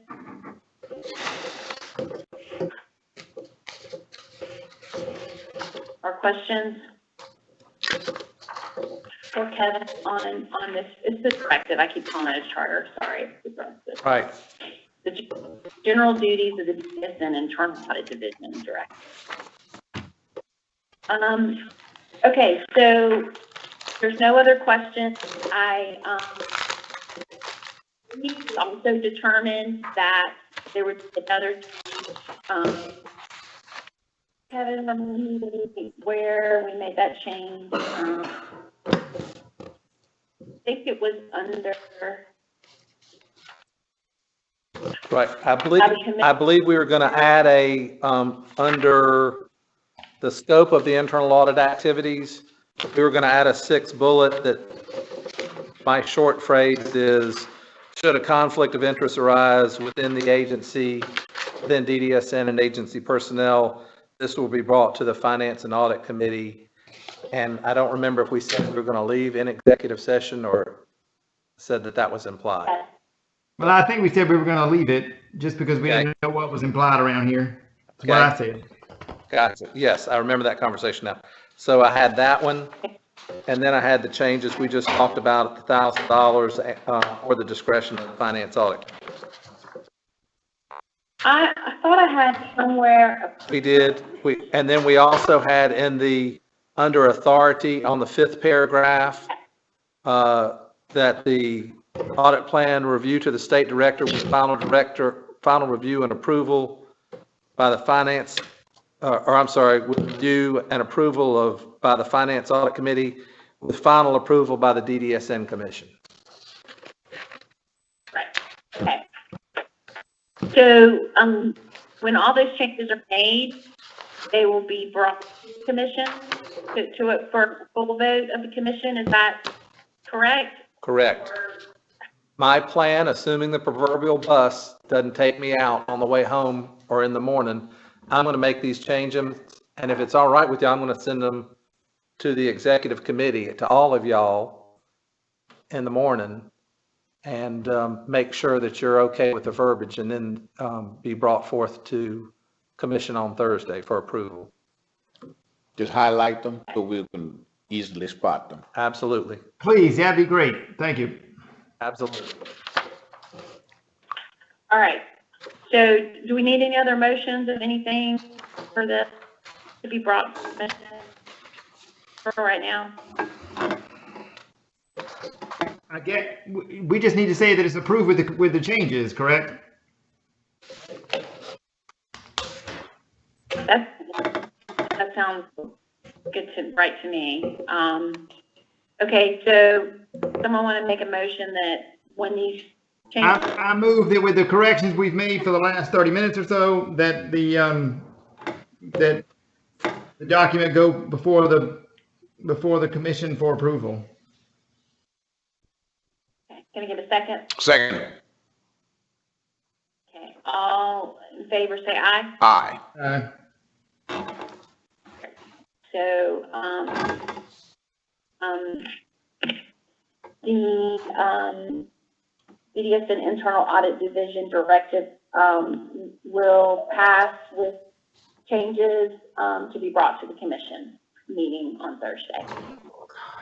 Okay. So, Kevin, I think threshold for monies owed to consumers is another update you have for us. Right, but we skipped, I tell you, if it's all right with you, Madam Chair, I think that we will table that one. That was just for discussion and it's pushing 5:20. But we did have item number 7 was a presentation for commission meeting. You and I had talked about what maybe the Finance and Audit Committee wanted the entire commission to see. And if it's all right with you, I'll just sort of run through the ideas that you and I had talked about. Yes, that'd be good. So Kevin, our last commission meeting, there was a motion made, to have Kevin present to our full commission every month. You know, Director of Internal Audit, who would, present to the full commission. And, I thought in this meeting, we could determine what we want him to focus on in that meeting. And so we talked about a few ideas recently, the meeting on Thursday.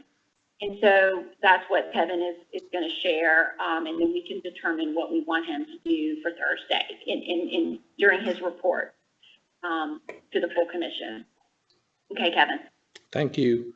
So when we spoke last commission meeting, I referenced about who audits the auditors and that we have to have a peer review every 5 years in compliance with our standards. Robin had asked for a copy of that. I had sent her a copy, and she had asked that be shared with the full commission. I thought we'd just do something briefly on the standard that requires that and a copy of that report. We had also talked about, as we keep talking about enterprise risk, I know Pat is in the middle right now of developing the one that we're currently going to be moving towards, but we do have one that was developed in March of 20, and in looking through it, as I was talking with Pat, we've actually knocked a few off of that list, so it shows progress. And then maybe a review, Robin, that we talked about of the last 3 audits that were issued. That would be the Medicaid slot allocation audit, the WIOA audit, and we just completed an audit and presented it to management on specialized family homes. Their action plan, the management response is due the end of the month, but that we would go over the findings associated with that audit. So does anyone on the committee feel strongly about Kevin presenting on any variety of these topics for Thursday's meeting? I know we can't do all of them because of timing, but any thoughts on what Kevin could spend his time on regarding informing the commission of things that he's focused on and that, to satisfy some of the requests for his appearance every month?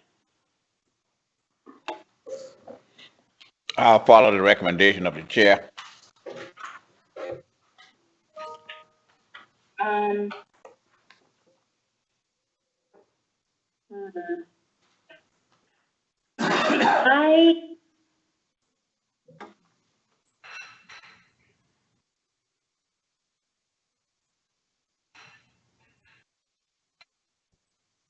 I think I personally feel that it would be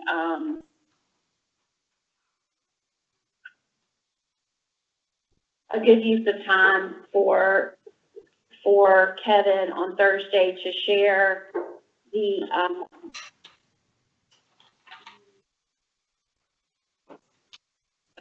latest audit report that he shared, internal audit, peer reviewed audit that's done every 5 years. I think it might be good for him to spend some time on that during the full commission meeting, because it covers the most recent report and what it says. We're 2 years out from the next one, but now might be a good time to have Kevin present that report to the commission, and possibly the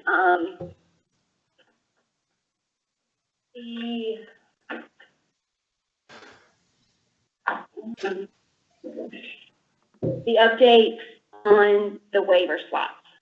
Okay. I agree with that. Update on the waiver slots. I agree with that. Those were the two top ones that out of the many that he shared, would be, I think, a good focus for him on Thursday Kevin? during our commission. We can take care of that. We can do that. Absolutely. Amy, do you have any thoughts on that? Do you feel one way or the other? Anything you want to say as chairman of the commission? How you want Kevin to how we should use the time with Kevin during our commission meeting, since he's been added to our agenda every month. Was that addressed to me? I'm sorry. Yes. Okay. Yeah, sorry. yeah. I thought it was. Gary, go ahead. I wasn't sure 100%. Yeah, I mean, I think to some extent it's how often Kevin feels. I mean, in his capacity, he ultimately has the option of coming to us anytime, whether it needs to be monthly or quarterly. And then the only question I've got is on the update on the Kevin, is that more you, or is that be more Susan sort of giving us the update on the waiting list side of things? I just don't, how much that cross pollinates, I don't know. Because in the past, I think it's fallen more under Susan for policy to give us an updates on the use of the slots and the waiting list and things like that. She would be the one that would do that on a regular basis. Okay. Mine would just be our review of that Got it. slot allocation that we were asked to do by management. Yeah. So Okay. mine, Perfect. one-time thing with, potential follow-up down the road to see Got it. what changes have been made. Yep. Got it. Makes sense. So, I mean, the answer to that is obviously we can put any item on the general commission that we want, that anybody requests, or Kevin can do it independently. We can start with it monthly and see how much, again, we've done that in the past where we've started off with a number of monthly, and then we get to the point where we have a comfort level and we switch it up to quarterly. That's what we did with A&E sort of things. That's what we did with the waiting list at one point. So we can certainly adapt once we get to a comfort level, is sort of my position on it. Okay. Thanks for that.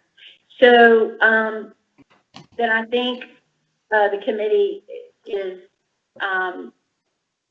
in agreement that for Thursday you'll review the peer reviewed report, latest one, share the information on that, and so that we're all up to speed with the current status of the last report, the audit, and cover your report and having Medicaid favor spot on the waiting list. Okay. The concerns about that as well, that I think the commission should be aware of. So. Perfect. All right, we can handle that. And then, Madam Chair, number 8, again, just for time purposes, I would like to table that, and we'll bring it up next time we meet, because we still have several items. Some of them are fairly heavy lifts, I think. Chris is getting antsy over there. I'm fine tabling that. Do we need to vote for tabling that, or we just move on? Technically, we make a motion to table it, but I think we need to make a motion to table a few of these if we can. Is there any other ones we can table while we're tabling? Most of these are informational. There are a few action items. So item 9 and 10 are informational. Can certainly give you an update at the commission meeting for those. 11, since we don't have a spending plan, the capital budget's all I have ready, so it won't take long. 12 is very, very easy to cover, as 13 is. You already heard 14.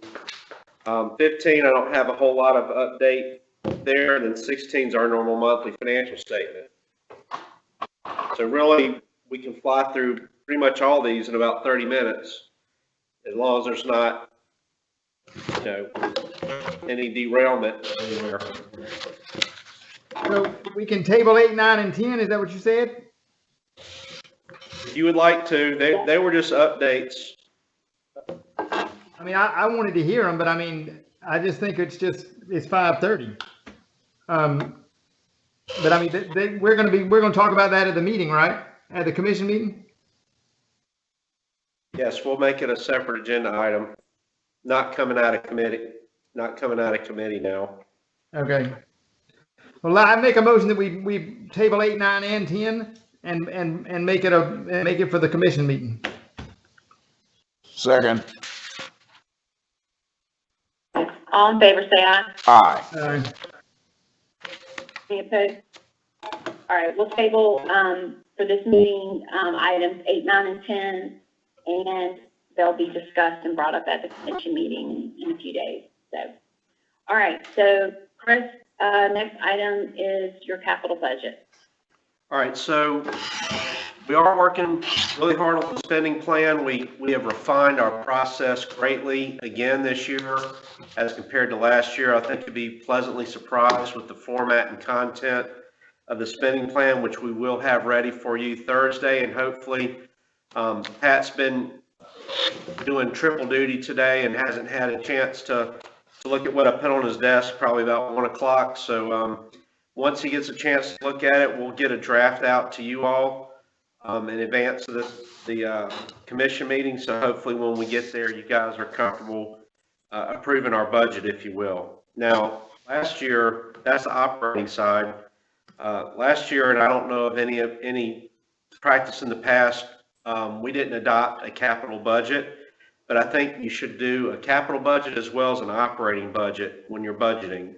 And so we have pulled together some capital numbers, and we did send that out. I want to speak briefly to our CPIP process. We have the 5-year improvement plan that we submit to the state. On our 5-year CPIP for this year, we have $3.8 million, which is detailed at the bottom of the capital budget. On that, it's regurgitated exactly how it is on our 5-year plan, but we will be revisiting our priorities as well as some of the amounts here. For example, the Winton Center renovation to the dorm. My understanding is that's due to something related to HR. I want to look at that and see what that's all about, because human resources, I guess, is in that dorm.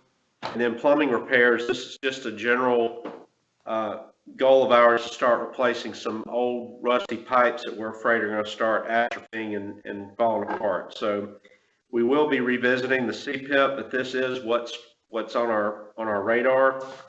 In addition to that, we've been talking about vehicles. As I've stated in the past, we have approximately 130 vehicles, with only about 20 of them being under 10 years old.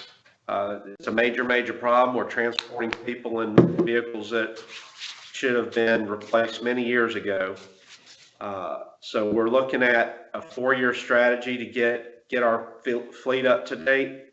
And then non-PIP, these are lots of small things that come up, like roof repairs, or a sign needs to be replaced, or we have a canopy that got knocked down by a storm, or it can be all kinds of little things. Looking at about $750 there. And then central office, we are trying to look at our ADA accessibility here, and we've had a review done, and we've identified a couple projects that we'd like to start tackling, beginning with bathroom renovations this year. Estimated at $150,000, which we think that's on the high. Oh, and also entrance. Our entrance is not ADA accessible up front due to the slope of the ramp. We're looking at making another side entrance ADA accessible. And then under IT, you will see we have the infrastructure VDI that we just talked about. Power BI is a program that we'll be bringing to you later as we get more details from you on that. And then Chronos is a time and attendance system.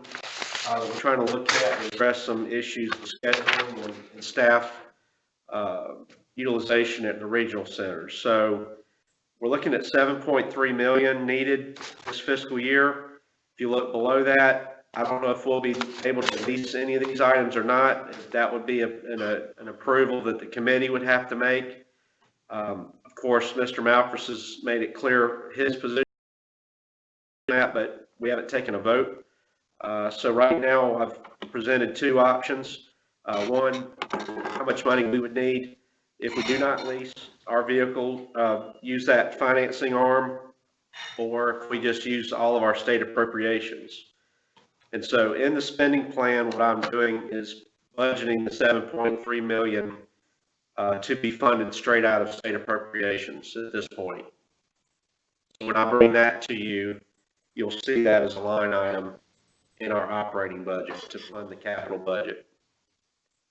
So really all I'm asking for now is, I guess, questions or concerns related to what I've presented, so that when we get to the commission on Thursday, maybe we can take action on both of these items, operating and capital. Take action on them when? Thursday at the commission meeting. And right now you're saying that 7.5 million comes out of our current budget. Well, we already budget 3.5. That's our standing allocation to capital. We haven't been able to do it in 3 or 4 years, I guess, due to financial problems.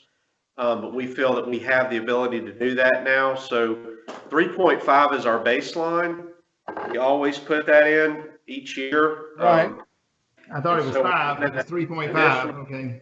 We're looking at additional 3.8 needed.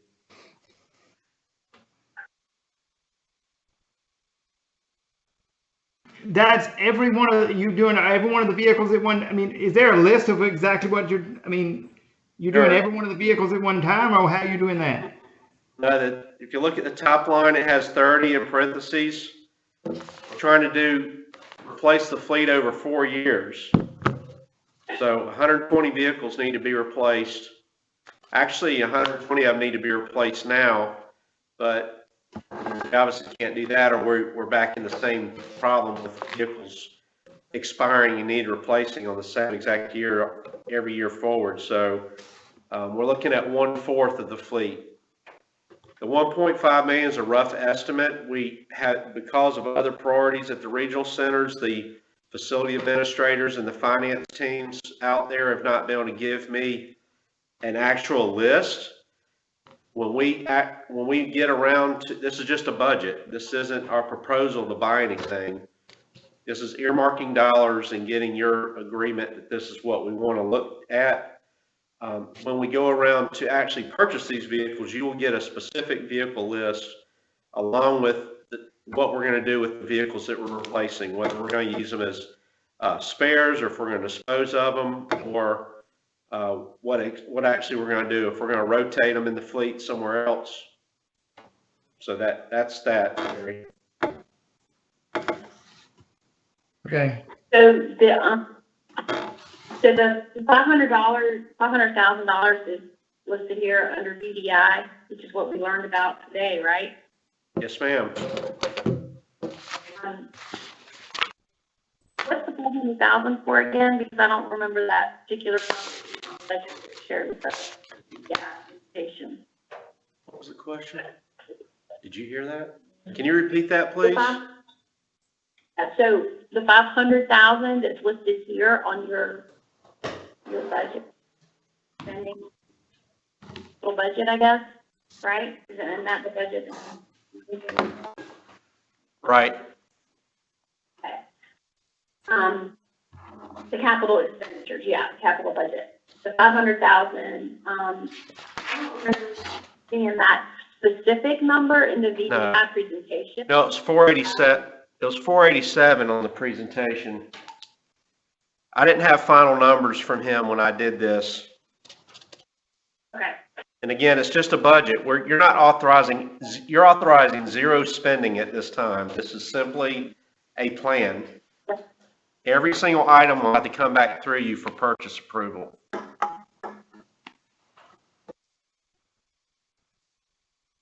All right, so anyone have any other questions? We can move to the next item, and so we're gonna see this on Thursday. Right, we'll vote for it on Thursday, right? Right, he wants us to approve it, bring it out of finance committee for Thursday. Approve his plan, which is a budget, which I don't have a problem with the plan. The devil's always in the details of any of these plans, so I guess I don't have a problem with the plan. Chris, you're not asking for a motion and a second out of committee, are you? I was asking for questions, and then we'll bring it as just an item on the commission on Thursday. However they want to do it. That's their pleasure, whatever they want to do. I mean, yeah, I'd love to have it come out of committee with approval, but if it's not going to do that, they want the whole commission to approve it in detail, that's fine too. Like they did the other thing last month. I just didn't think you had it completed yet. Yeah, Okay. the capital budget is finalized. Oh, okay, not the spending plan. Correct. Okay. All right. Make a motion to approve the capital budget presented for a vote of the commission on Thursday. So moved. I want second. Second. Negative. Okay.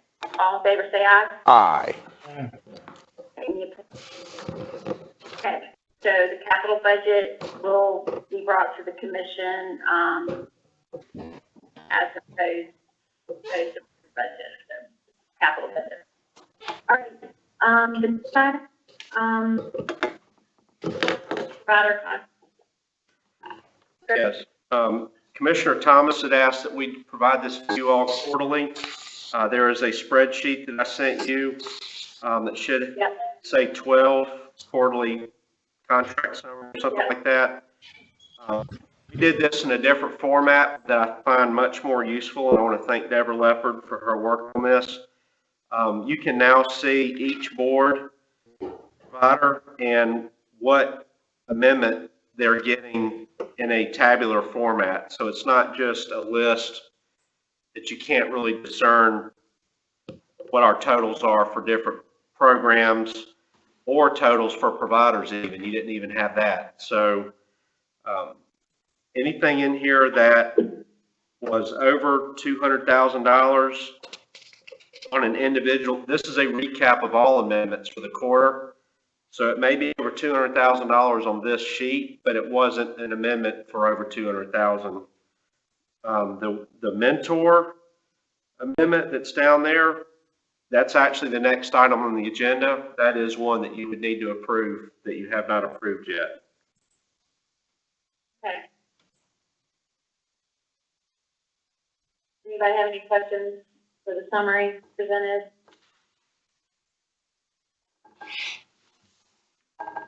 If not, then go to the next item on the list. Okay.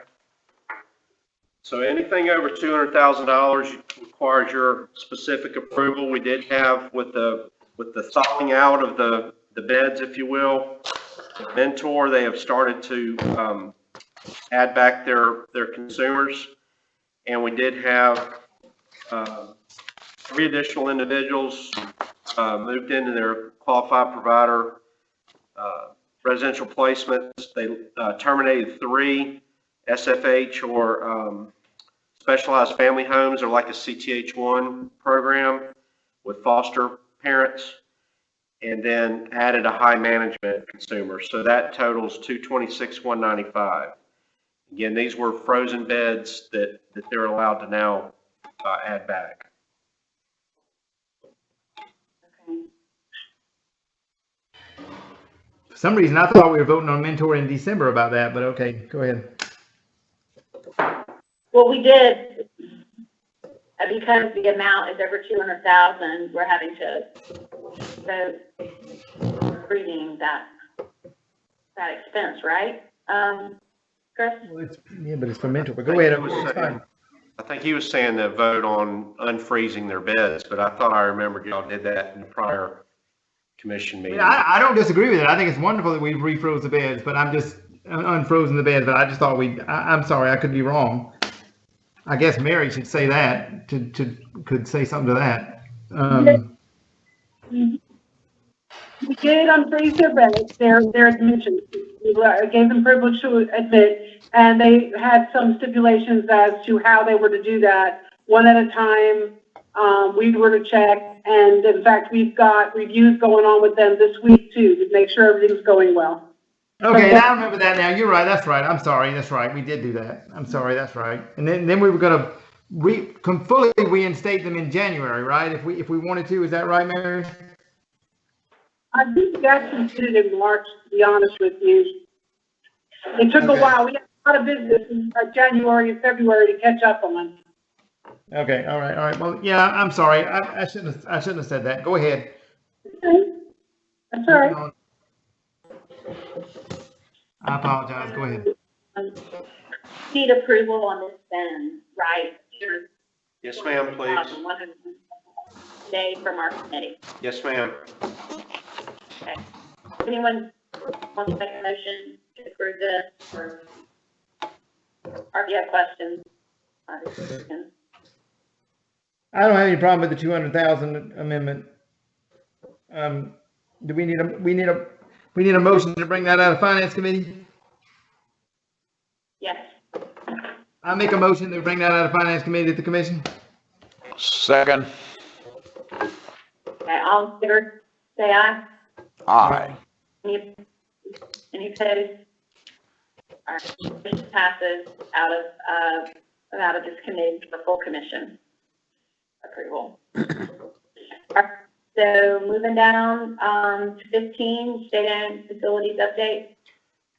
Yes, ma'am. There's not a whole lot to share there. We do have the SPA meeting tomorrow at 10 a.m. A few of us went over and met with the treasurer's office last Thursday and answered Mr.